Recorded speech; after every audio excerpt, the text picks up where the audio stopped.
Okay. And it's improved. It has improved, but I feel like I'm sort of at a standstill. Like I've plateaued. Mm-hmm. And when it's bad, it's really bad. Okay. York, sit. York, sit. Good. Yes. When is it really bad? While walking him. Okay. Most dogs, but I mean, we've been avoiding, any kind of close encounter with a dog. Okay. But if he sees a dog and we don't get the timing perfectly, we do use an e-collar. He, just goes crazy. He jumps up, he pulls. I mean, he's better. He used to lunge more. Sometimes cars. And yeah, so the dogs and cars.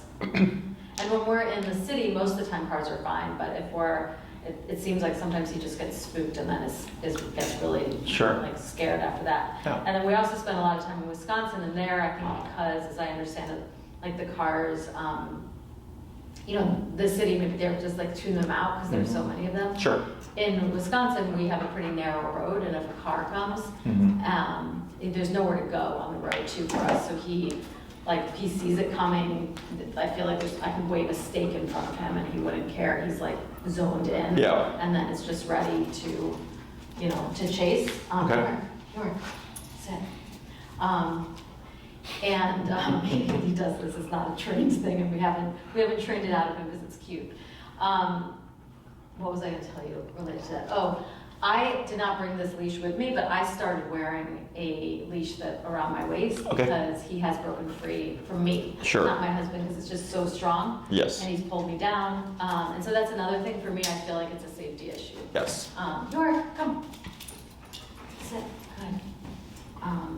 Yeah, so that's the basic story. Okay. And yeah, that's why I thought at first the consultation would be great to do in a place like we're in a neighborhood where there's just like dogs everywhere. Because he's pretty good on leash if under normal circumstances. Sure. He's pretty good with the basic commands. Squirrels, of course, are another issue for him. But yeah. When you've used your e-collar, have you used it to correct him in those settings where he's like so zoned in? We're doing that less because we find that when we worked with somebody on that, because I don't know if you care, but we did work with a trainer. I saw. Okay. I find that if I don't get the timing right, like I see him like staring for more than a second, that's how we were like taught, like if it's more than just a look and he doesn't look back at you, then it's okay. To tap him.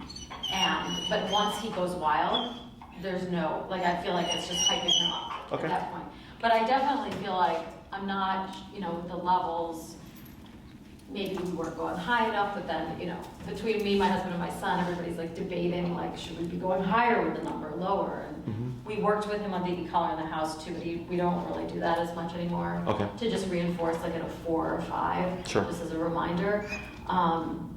We probably could work on that more now that the squirrels are back outside because he's starting to like run for the windows. What's the highest you've gone on the collar? Well, one time when he broke loose for me in Wisconsin and was chasing a car down a country road, my husband had it. He went up like the highest you could. I mean, he had to stop him. Okay. Did it stop him? Yeah, it eventually did stop him. Eventually. Yeah. Okay. And yeah, I don't even know if I can do that, but maybe that's an issue. But I would say normally his higher one for, like if I'm taking him for a walk, I might go, and I want to make sure he's going to feel it, I might go like a 14 or a 16. Okay. I know he can feel it at like a 6 or an 8, but I know it also depends on how already like crazed he is. Sure. Going into it. And I also find that, and I don't know if you recommend this anyway, but it's very hard for me to have the treats and like try to change the number on this. It's a lot of stuff. There's like a lot going on. Yeah. That's why I walk him now with the waist leash because at least I know that he's not going to break free. Correct. He may drag me down the street, but you'd slow him down a bit. I feel like, that hasn't happened yet. Yeah. I'm assuming it looks like an e-collar Technologies collar. Is that correct? Is it a yellow remote? Yeah. Yes. Okay. Anything else? No, I mean, I think we're working on not using, like having the choke collar, you know, not having him, he definitely doesn't pull as much as he used to. Mm-hmm. I feel like, you know, I try to be as disciplined as possible about just turning when he starts to pull, Okay. you know, tap and turn. Okay. But I feel like that's hard. That's hard, and I don't think the other people in my family are doing that as much. Okay. So. Okay. Well, that's good to hear. So, when you worked with your trainer, so was it just one trainer or was it a couple of trainers? Well, there was one in Wisconsin Uh-huh. who initially helped us, like just during COVID. And I would say everyone's been pretty consistent. So I also realized that it may be as much about just our follow through. Okay. But then it was just one person because I had been with our older dog, also Standard Poodle. He just passed away, but he was an assisted therapy dog with canine therapy. So they don't really, you know, I think because I volunteered there for so long, you know, we did some training there. But I thought it would be good to get like a fresh perspective, and also they're not in the business of working with reactive dogs. Correct. Yeah. And then unless they've changed things, I don't think they allow dogs who've been trained with remote or prong. Yeah, I mean, it was more like a favor that I've gotten to be close with the executive director, and then so one of the trainers like came to our neighborhood a bunch of times, and it's like been interesting, and it's like I'm sure. Like I kept thinking like maybe someone could just take him and work him in the neighborhood and then he'd be okay. But this woman said, you know, he's gonna be fine with me, but he's not gonna be fine with you. Yeah. He won't necessarily be fine with you. So as much as I am like, that would be great, I realize that may or may not work. Yeah, and we resisted using the e-collar for a while, sort of somewhat irrationally, I think. But then just got to the point, he's just a very different personality than our other poodle. Yes. Where it was just like something had to be done. Yeah. And he doesn't, you know, I understand that it's not like hurting him. Right, and I'll cover that too, just to make sure we're on the same page. In terms of your equipment, did your trainer show you how to fit everything? Yeah, I mean, we've had so many people though tell us different things. It's been like literally we've gone from different size choke collars, like, and I know that it's supposed to be higher up, and then someone will say, no, that's too, our vet said that's too tight, and then, so yeah, I'm definitely curious about your opinion with that. Yeah, this would be incorrect. Yeah. You want prong up here, right. and then with your e-collar, because for prong it's hard for clients to keep it up because you're not dog trainers, right? Yeah. So it kind of inevitably slips down. Is your e-collar, when fitted correctly, would stay, you know, it should fit snug up against the neck. So it should be tighter, because I feel like it's so tight right now, his e-collar. Right, so you can tell if it's fitted correctly, because let's say you put the prong up here, and you put the e-collar below it, and if it's fitted correctly, it won't move. Nothing. Yeah, so even if you scratch that, it won't move, and that tells you it's fitted correctly, okay? So the e-collar kind of helps keep that prong in place. When it comes to it being too tight, if you hear breathing like, it's too tight. Okay. Otherwise, if he's breathing fine, it's fine. Okay. Typically, when an owner feels it's too tight, it's just right. Is what I say, because we tend to go by the 2-finger rule, which does not apply to e-collar. And from what I can see here, where your e-collar is placed, it does look to be fitted correctly. Except I fit e-collars up high. Okay. Okay. So You'll up. show me that. Yeah. So if you just slide everything up and then you just move your e-collar up, that would be, in my opinion, the correct position. So then this doesn't have to be a link taken out or anything? No. It's just that this is going to hold it. Correct. So you slide that all up. So it would be just behind his jawline. Like there? Potentially. His ear. Like it could even be higher up than that. It looks like it could be even an inch up higher. Yeah, like that. And then your e-collar would roll up. And I just take the skin and I pull it down through like this. So that this way you get all the loose neck skin out the way, and it'll help keep everything in place. Yeah, you see like that. Oh, poor York. So and then I never like know how the little tongs, if they're, you know, digging into them too much. Right. So with dogs, because they have the fur, The fur acts as a buffer is that you want it to fit snugly because the two probes have to make contact through the e-collar. Correct. So this is what the setting was on. Okay. Should I go one more then, do you think? Okay. He's good with people, right? Yeah. All right, bud. There we go. So here, so that's definitely too loose. Okay. So here, you see I can get a whole hand in there? That's too You loose. might have it out, but. Right, but even look, I'm just sitting there. Okay. There's a whole hand in there. Okay. Okay, so here it should be snug enough that Oh my God. you can't even get fingers underneath there. So like this. Okay, go all this through, can maybe go a notch looser. So I'll just count the numbers past the sticker. That's pretty good right there. So here we have 1, 2, 3 past the sticker. Okay, so with this fitting, which I'm also going to talk about your e-collar because this for me is the incorrect e-collar for your dog. Right, I saw you use a different one. It's not just a different one. Is this e-collar is meant for 35-pound dogs and under. Your dog does not look like he's 35 pounds and under. And I'm going to talk about all this and how this works. Okay, so in my opinion, that would be the correct fitting for your dog. Okay, so Way up here, okay. yeah. So everybody has got their own opinion. I've been doing this for over 10 years. People tend to go by emotion, and then they do really through rationale or logic when it comes to dogs. Okay, so if like your vet was like, "Oh, that's too tight" or whatever, you know, and they may have said something like, "Your dog's neck." I've been doing this over 10 years. I've not ever seen that ever happen to a dog, and I fit all our dogs the same way. With the prong collar up here, so if it's down here, he can dig into it like this. Yeah, When it's up here. Yeah, when here, he can't.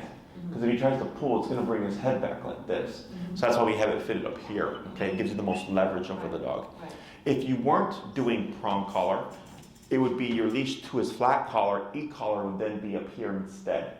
Okay, but because you're doing prong and e-collar, it's prong then e-collar below it. Because if you had it flipped the other way, that would be that would give you less use out of your prong collar. Right. And Okay. what about people who don't use e-collars? You just have to take links out to have it sit up here? For the prong, Yeah. it's a bit of it is like handler skill, like being able to hold the leash in a way that that it gives us the most control. It's how you have your prong collar fitted. I think all that looks correct. Okay. I think the 3mm is fine for him. Okay. It's just a matter of if you're just using your prong collar, it's knowing how to hold your leash and all that stuff so that it keeps it higher up, which most people don't do, or they tend to forget because we fall back usually on old habits. Right. Should I not let him come over to you? It's fine. So, questions on any of this stuff so far? No, that's helpful. So earlier, when you said that he got off, or he broke away from you, and then your husband had the remote, and he was maxed out, and then I asked you, well, did he return? You said yes, and then you said eventually. Okay. It shouldn't be eventually. It should be instantaneously. Okay. Part of that, and we would have to get maybe confirmation, like maybe he wasn't maxed out on the collar, but if he's maxed out on the collar, if it's the appropriate output for the dog, it should be an instant response. Okay, so that's why I pointed out that your collar is meant for a smaller dog. Yeah, and I think that was one time event. We haven't gone off leash with him or in a park or anything like that. Sure. To test out in a very exciting situation, would he come back? But I think what was going on is when this happened, he just kept raising it a little bit, because he probably didn't know. Is it worth trying to stay with the collar? In my opinion, no. No. Okay. And I don't care where you get the collar from. Like if you get it on Amazon, I don't make money off of it. Yeah. But this is a very popular brand, e-collar technologies, and it's a great tool. The reason why I stopped using it is because of this problem. Is I get a lot of people that come on it, and then they've either worked with another trainer and they're still struggling with stuff. A lot of time it's it's the inappropriate collar for their dog's size. But let's say he didn't need to, that it wasn't a problem with because we've never gotten anywhere near that highest number. Yeah. Is there something else about the other collar besides how high it goes? It's how it's delivered. So this tends to be a sharper contraction, whereas with the Dogtra it's a duller contraction. So when I first started my career 10 plus years ago, I got flooded with a bunch of aggression cases. And the reason why a lot of trainers use this company is because you don't have to commit to a, how do you say, like I don't have to buy $1,000 worth of product to sell. I can literally order one collar from them, they'll overnight it to me, and I can just have it for the client already. Whereas with Doctra, I have to buy thousands of dollars up front. So for a trainer that's just starting out, like it doesn't make sense. Also, they're cheaper than Doctra. I think that collar is like $179.99 pre-tax or something like that. So it's a good collar for the price point as well. The issue I had is that all those dogs were getting more aggressive on that collar. So then I switched them to Doctra, and all those cases turned around. And my theory was, because I felt the collars and I'm trying to figure out like what's the difference, like they're both, you know, e-collars, is the way that's delivered is sharper. And I my assumption or my theory was like it was just irritating the dogs because of how it's being delivered. Okay, so ever since then I've just switched to Doctra, and I've been using them ever since, and I've not had any problems with them. So the main thing about that is, like, let's say you had the higher powered educator or e-collar technology that's meant for his size, then I would say sure. But because it's meant for a smaller dog, I think of it this way: you've not, at least since then, had instances of where you've needed to use the full power of the collar, not to say that you won't need to. Does that make sense? Yeah, yeah. It's kind of like, I'm from the school of thought of I'd rather have it and not need it than need it and not have it. Right. Okay? Because it just takes one time of him not returning to get hit by a car. Right. So the other thing is, let's say you started the training and I'm giving you the instructions and you're doing everything I'm saying, but because it's not the appropriate collar, like we're just wasting time. And then you got to go buy the collar and then come back, and now we're 2 classes into a program, 3 classes into a program, and then we're restarting. Right. You know? Right. So, and it says on my website, I just use Doctra. Yeah, no, I saw that, so I was curious about it. Yeah. Okay. So here, what we need to do is get the appropriate output collar for him, and we have to get comfortable with working at higher range.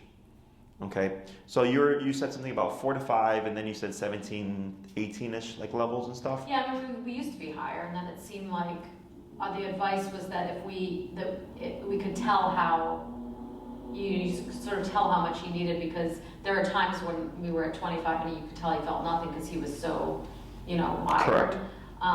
So it's more that as he's gotten better, I guess we've come down from where I might have, you know, 6-9 months ago walked outside at a 25 to make sure I felt like under control.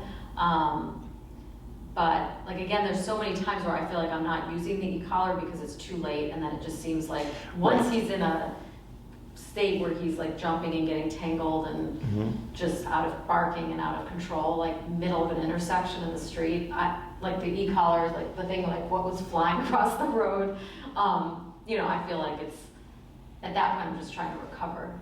Yeah, so ideally, we don't even want to see that. Right, and that's where it's like the timing, it seems like you have to be so perfect with it. No? Okay.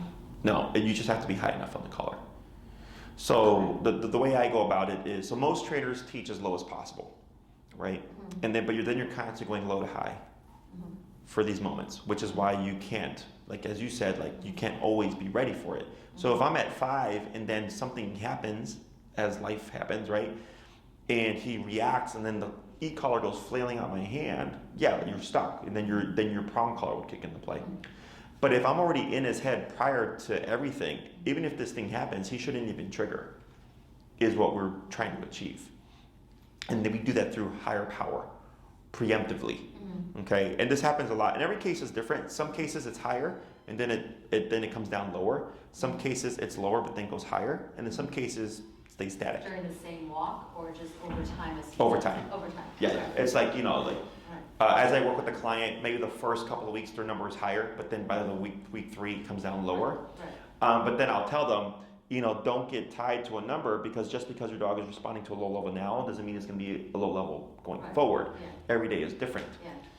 So the other thing I did like that you said this is that they were telling you to turn and tap, right? For the with the turn and taps, like do you find you still have to do that, even like whether it's he's being reactive and you're trying to get him back under control, or just in general when you walk him? No, not as much, and that's why I feel like my Dan, I'll stop referring to him as my husband, Dan and Ben, my son. They don't even do that. They don't think they need to, and it is interesting. He's come to expect it. Like he'll go like this with his, like it sort of worried me a little bit is that like, and I would say let's go and turn, and you know he does that thing with his head, and I'm not even tapping. Mm-hmm. So I didn't know if that was, and then he's done that less now, mm-hmm. but he's pretty good. If I say come, he's pretty good. I mean, because I'm using that more to make left-hand turns and try to work on his heel being more next to me instead of out in front of me. Okay. So that's when I use the tap a little, just to remind him, like, to pay attention. Okay. So do you feel like you still have to correct him for the heel? Yes. Okay. So you shouldn't have to do that anymore. Mm-hmm. He should actually just walk at your side with the slack leash. Right. I mean, compared to where we started with other dog, I feel like he's doing well. And I wonder, and Dan and Ben couldn't come with me tonight. He's so funny. It's like, what are we doing here? If it is consistent. Of course, consistency is probably the best thing if we're all doing the same thing. Yeah. But if we're not, I've also heard that people say, well, then he'll behave differently with you than he will with someone else. Correct. So they can, if they don't want to follow this, then he'll just be problematic. But my hope is that we all, like the next time we meet, like everybody's, Yes, everybody within the home should be on the same page. Yeah. Okay. Now let's say you have like a dog walker, mm-hmm. and they don't reinforce this. That does not matter. Yeah, and that we send him, that's been a constant question for us too, is he goes to a daycare place, I don't think they walk him there, and sometimes he comes home just out of his mind hyper. Yeah. So that then we'll do place for a little while. That's good. But we're just wondering if is the issue that he may be just sitting there doing nothing all day, and so it's not good for him. What happens, it could be a couple things. One, for some dogs, or for some daycares rather, if they're not sharp, like right now, I mean, it's the end of the day, so we probably don't have as many, but earlier we had 40 dogs, mm-hmm. and it was like this quiet. Mm-hmm. Okay, like you don't hear them barking and like screaming and whatever all over the place. It's passive. Mm-hmm. So the high intensity of most daycares, with it's just loud barking and dogs are in kennels barking all day and all that stuff, is a very stressful situation. Mm-hmm. So when he gets out of it, all that stress has to go somewhere. Yeah. So it looks like hyperactivity. Yeah. It can also be some dogs, because it is a free-for-all all day, mm-hmm. They get stuck in that mindset. So that when you come home, like he's still in the mindset of daycare, like, play, mm-hmm. and then like you said, you use place to kind of turn him off. Right. Yeah. Okay. Yeah. It could be either one of those things. Which one mm-hmm. it is, he would know. Yeah. So, yeah. But when it comes to like the obedience and stuff, how other people interact with him versus you doesn't really matter. Okay. What matters is that you're consistent with what you do. Mm-hmm. So if like, let's say you worked with me and I determined his number was like 45, and we noticed at 45, like you don't have to correct him anymore. He's walking at your side. Reactivity's gone down and everything like that. But then when your husband walks him and he doesn't do 45 and he notes a big difference in his behavior, it's because of how you're applying the tool. Mm-hmm. So he thinks, well, mom's super strict. She uses 45. I don't want to, get out of line with her. He's going to alter his decisions accordingly. Mm-hmm. And that's why it's important that everybody's on the same page. Mm-hmm. Otherwise, he will learn to play that boundary. Mm-hmm. So I always explain it to people as like, it's kind of like with grandkids and grandparents. Mm-hmm. Like the grandparents would spoil them and like let them get away with stuff. Yeah. It's the same concept where he'll go like, okay, mom, I got to behave. Dad, I can press the boundary. Mm-hmm. So, but then as soon as your husband kicks in at 45, then he goes, oh, mm-hmm. it's the same rules now. Mm-hmm. And all of a sudden you're going to see him immediately shift, mm-hmm. because he's anticipating now you're providing consequence at the same degree as mom is. Mm-hmm. Okay, and that's what's nice about e-collar is that if you tap at 45 and your husband taps at 45 and your son taps at 45, mm-hmm. it's all the same, right? But even if we're not perfect with timing and stuff. Correct. Right. So timing isn't that big of a factor, because let's say you showed up and he was being reactive, right? And I'm getting ready and I come in 3 minutes into him being reactive and I take the leash, I would get him to stop immediately. Mm-hmm. Okay? It doesn't matter that he was being reactive for 3 minutes. I can still stop the behavior. Right. It's just a matter of, do you have the knowledge and know-how and tools to stop the behavior, okay? Because a consequence is a consequence. You know, like if people are robbing a bank, cops don't show up and say like, oh crap, they've already been robbing the bank for 30 minutes, like we're too late. They still arrest them, they still go to jail, right? It's the same thing for dogs.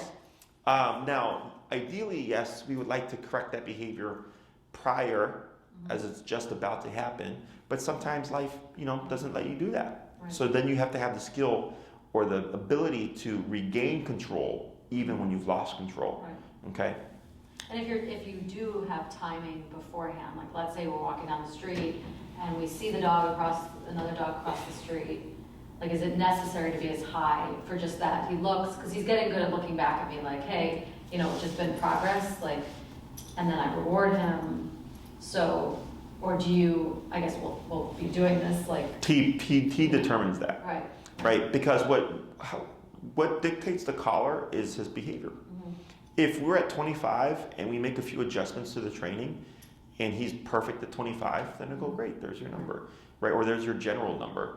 And when it comes to like, when he sees dogs and stuff, like we don't have to do the food thing. It's just too complicated.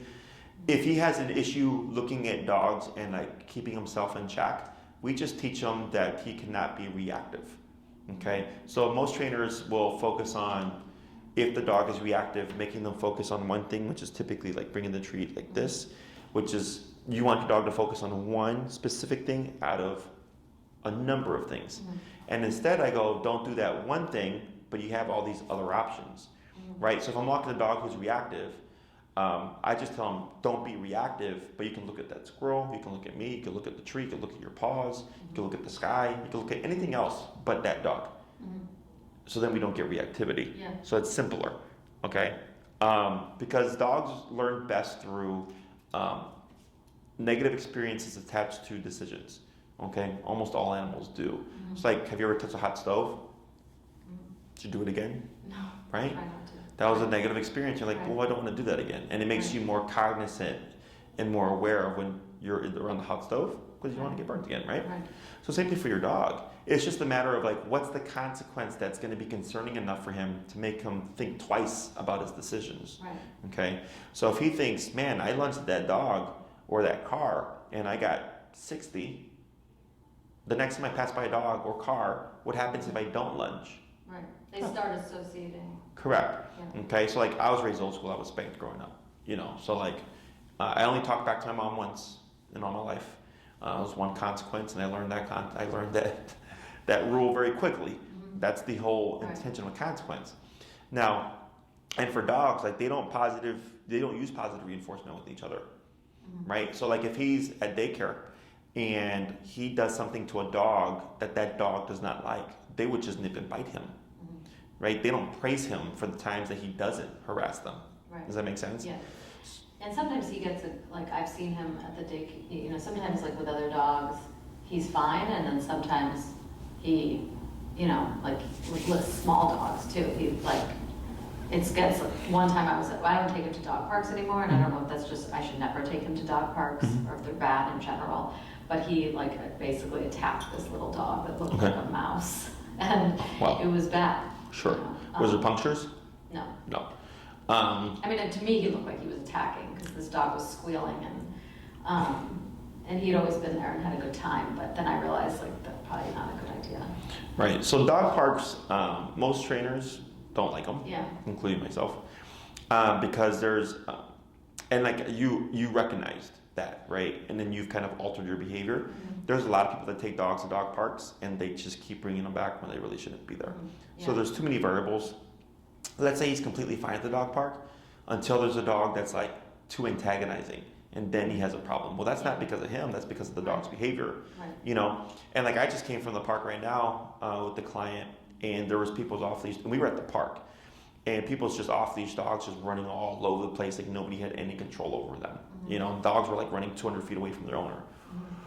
So when it comes to dog parks, too many variables, too many random things, usually not a good idea. Now, if it's you want to socialize them with like a friend's dog, that's different, right? Because that's your friend's dog. You have a level of control there. We had a friend come over with their dog, and they've been fine. Right. He gets a little, I mean, to me, I guess I don't know enough because our other dogs didn't play with other dogs that much, but he goes for their neck, but not, I think it seems like it's playing. Sure, and that's normal. Yeah. Like dogs, so a dog's primary form of communication is using their mouth. They use it for correction. They use it for affection. They use it to play, right? They use it to communicate. So all that stuff is fairly normal. Like I have a pit, and she plays like a gladiator, and she likes to show teeth and stuff, but she's playing. But for the a novice dog owner or something like that, they look at her and they're like, oh my God, she's a pit, and she's like showing her teeth. I'm like, she's fine, she's playing. Yeah. So. Yeah, I mean, one time on the street, someone said to me about him, like when he was freaking out crossing like North Avenue, like, because he looks scary, he's loud and he looks scary. I mean, he doesn't look scary now, but like someo's like, you shouldn't even have him outside. Like, no, it's not that bad. No, okay? Yeah. I've had way worse. Yeah, I know. I've had way worse. And I wonder if it's fear, if he's having, or if it's just a prey drive or something like. When it's related to cars, that's not common. It's usually going to be like a nervous thing, an overstimulation thing, which I'm kind of picking up on. Because you see here, he keeps kind of fidgeting around. This is typically a sign of overstimulation. Okay, it's his inability to settle. Today, so maybe he's a little. Yeah, is that he's unable to turn off. So because he's always on, so to speak, is that when he goes out into the world, he's already under a state of stress. And when you add something like cars or dogs, it just puts them over a threshold, and then you're getting that reactivity, okay? So in my book, the car reactivity and stuff is actually the easiest thing to address, okay? It's just a matter of relearning your tools, okay? I have treats. It's all right. So in terms of your goals with Yorick here, obviously, you want to get that reactivity under control, both towards dogs and cars, and just like any other instance of reactivity. We have to revisit the healing exercise using my style of training. It's similar to what you've done, but we're just going to have to alter how we use the e-collar. Okay. And when heal is taught correctly, heal resolves about 60 to 70% of problems. Okay. So all that reactivity towards cars and stuff should probably be done or go away by the first class as long as you're doing everything correctly. What's going to take a little bit of work is most likely the reactivity towards dogs, okay? Because there's different types of contacts. What if that dog is being reactive? What if it's a dog behind a fence, right? What if you turn a corner and there's a surprise run-in with the dog? Yeah.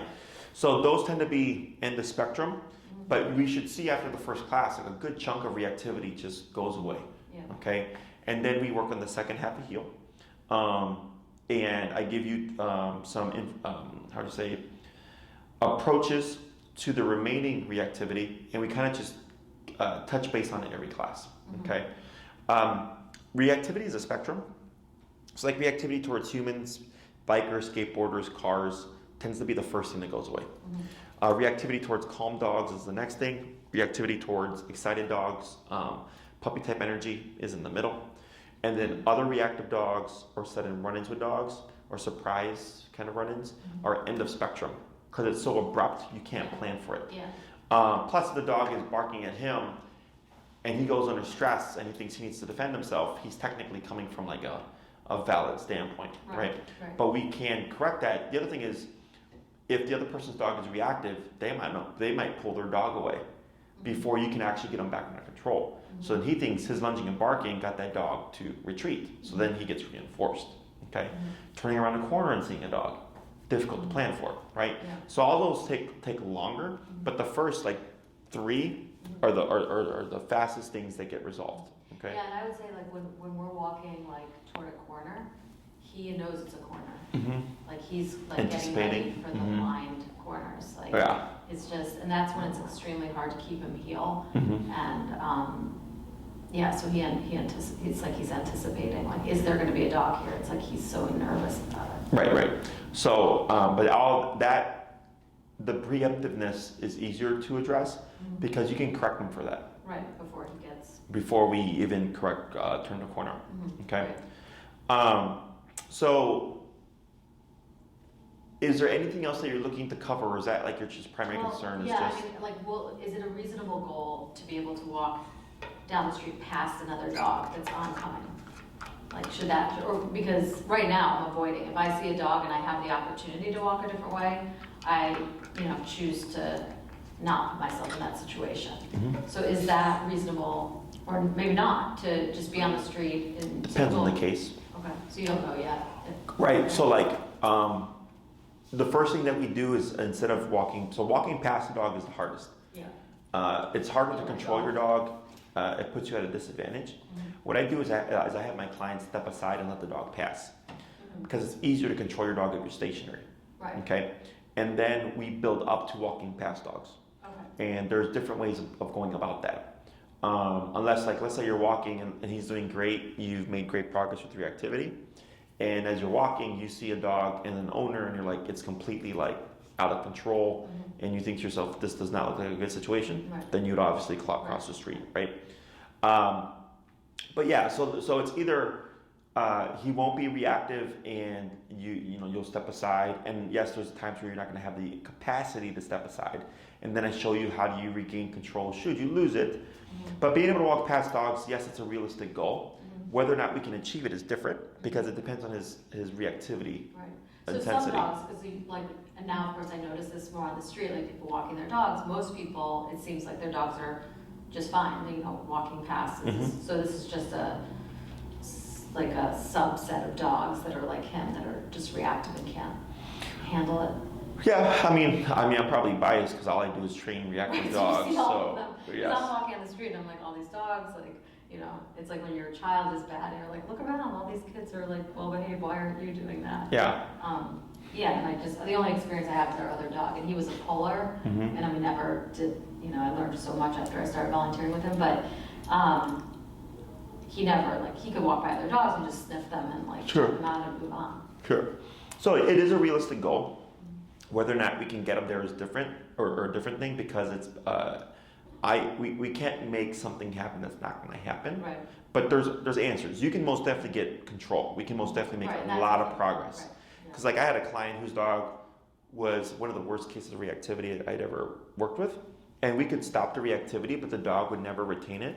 So he could literally stop the reactivity, and then 2 seconds later see another dog and he'd blow up again. Okay, but we had the capacity to at least stop him. And the owner was like, I'm determined to walk past dogs. And I was like, sir, I appreciate that goal, but your dog is so intense, probably not going to happen. Your best bet is to step aside, because it puts you at an advantage. Because I've had dogs pull down owners, they trip, they misstep, they cut in front of their owner, they knock them down. He cuts in front too. Yeah, so that's why moving is harder, right? Whereas when you're stationary, it puts you at a greater advantage. Right. And there we've had, we tried that too, where we can step aside, into a little, area, and he, usually that is hard. Yes. Because he's sort of cornered then, it seems, and he's, then it's we'll talk, I'm sure we'll work. Yes, so trainers will tell you not to do that. The reason why I tell you to do that, because they'll say the exact same thing, they're it makes it harder for the dog. I go, yes, but it makes it easier for the owner. And that's what we need, right? Is he has to just learn to see dogs passing. Right. And if being stationary helps the owner get to that result, that makes the most sense. And sometimes we've done sit on it and watch, just watch things go by. It seems sometimes he's just not predictable. Sure. And then that's where reteaching the e-collar is super important. Right. Okay, because that's a big factor here. So is your goal really just the reactivity stuff, or are you looking to tighten up on other things, like maybe his recall? Oh, definitely recall. It would be great if we could, and when we're in Wisconsin, for example, or at some point, I guess maybe, I don't know if we should even be letting a dog off a leash in Lincoln Park, for example, but to be able to play fetch and have him come back. We now, when we're in Wisconsin, we put him on a long line. We've tied multiple lines together, just because I don't trust at this point that he would come back. He could just take off and never. If a car drove by, that's it. Yes. So yes, that's why we need the correct, and also the correct e-collar. Okay. Yeah. The last thing you want to gamble is him being off leash, and you may not have enough power. Right. Okay. So I'm just trying to determine which program I would recommend for you. Yeah. So we have leash walking, we have reactivity, and we have recall. Anything else you would like to be able to do with Lorek? I don't even know what those things would be. Let's say if you want to go to a restaurant with him and have him lay down at your feet while you have brunch or something. Yeah, I don't care as much about that. Okay. So you're probably in the 6 class range. So I have 3, 6, 9, and 12-week programs. You're in the 6, 9 to 12-week range, 6 at minimum, okay? The way to think of these programs is the 6-week is walk my dog, go to the park. 9 is walk my dog, go to the park, go to restaurants. 12 is all that stuff, and he's gonna go to the dog beach. He's gonna be off leash at like the lakefront. He goes on picnics with us. He goes to friends' houses. He does everything with us so that you have full control, okay? Most people fall in the 6 to 9 class range. With the 6 classes, 2 on heel, 1 on recall, 1 on reactivity, leaving 5 and 6 as a variable, okay? So you don't really start the reactivity work till? Well, technically we are with the heel. Okay, so class 1, we were technically working with reactivity. I'm just saying that if it's, let's say it's more intense than I predicted, okay? And you're doing everything I'm telling you, and we hit class 3, and I go, how are you doing, right? Because typically how it goes is week 1, I teach you heel, you practice, we make the adjustments on the number and everything. I see you class 2, you give me your progress, right? And let's say you're like, Jesse, the reactivity is like 30% better. I go, okay, that's a bit odd. We're gonna make some adjustments. We're gonna work on the second half of heel. See you class 3. And then you go, Jesse, reactivity is the same. I go, okay, now we have to figure out what's going on. Because typically the first 2 classes, we get it done. If I don't get it done within the first 2 classes, it's a dog that's, the reactivity is more severe, okay? So then I gotta figure out what's the answer to get the reactivity to stop. So how much of it is like owner, like error, like us? A lot of it. Right, so that's the thing I worry about is that, like, and I know for my son especially, he like is a perfectionist, so he's worried about doing it exactly right. No. So you're saying though we might get to week 2 and we'll report like still, lack of progress. Like how do you know that you probably. So the timing doesn't matter. Okay. Remember that. What matters the most is your level.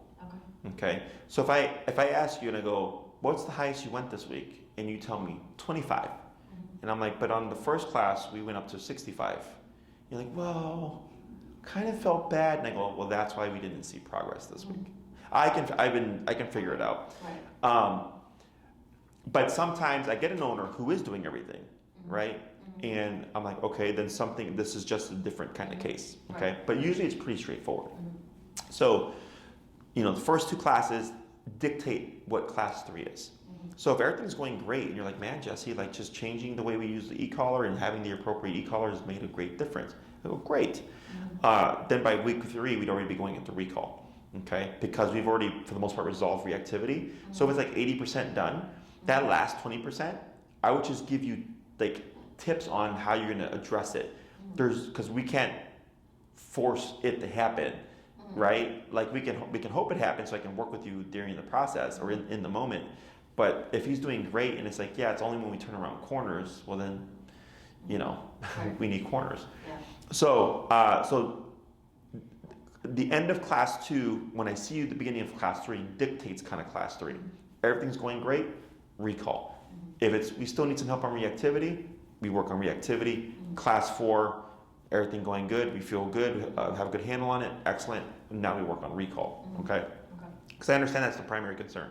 Yeah. Is the reactivity. Is he at a disadvantage because we've been working with him potentially less than ideally?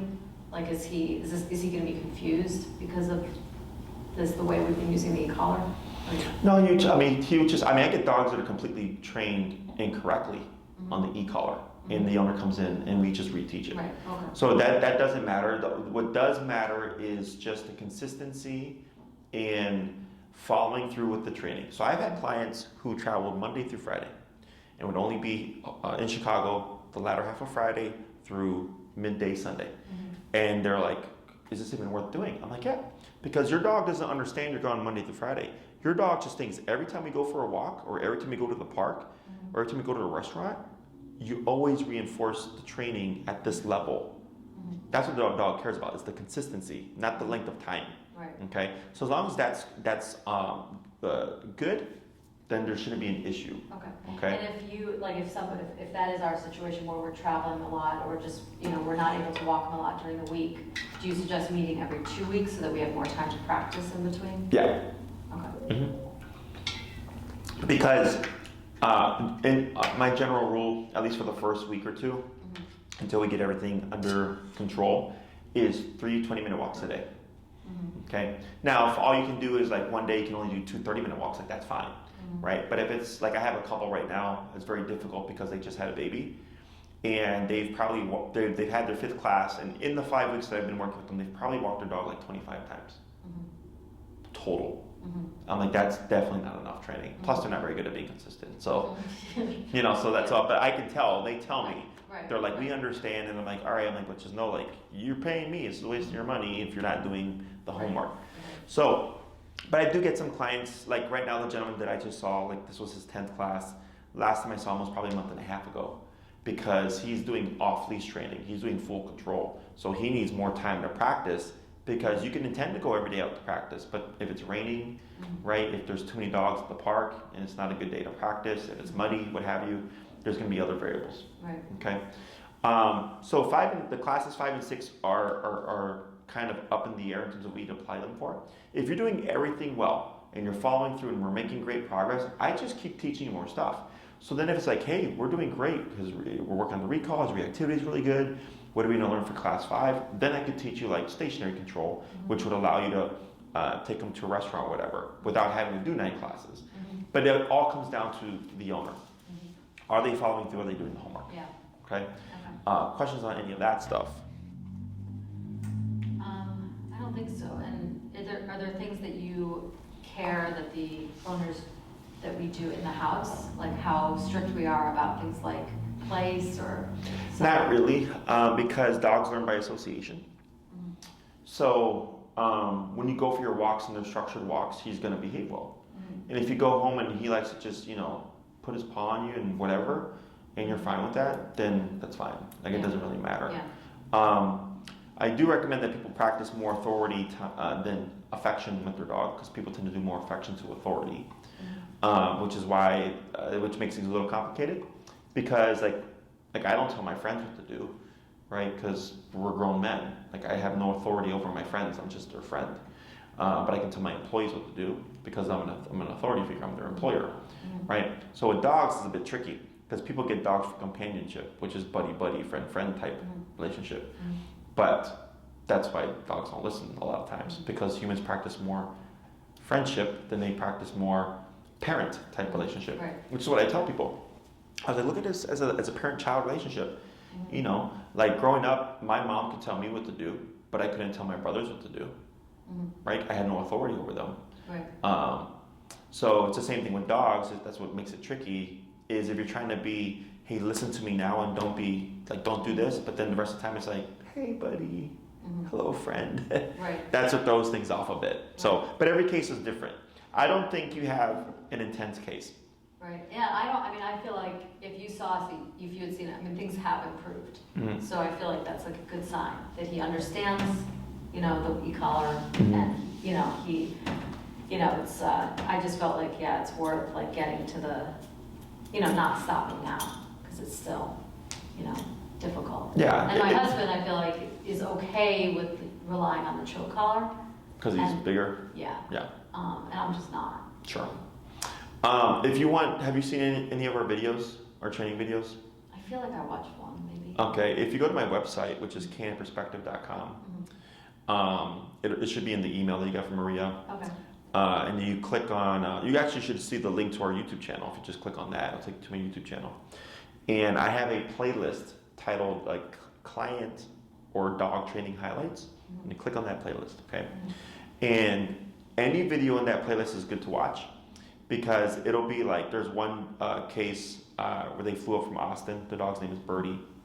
They had several trainers and behaviorists. They moved from Chicago to Austin because nobody could help them with their dog. The dog was just so reactive to everything. And I essentially fixed it in the class.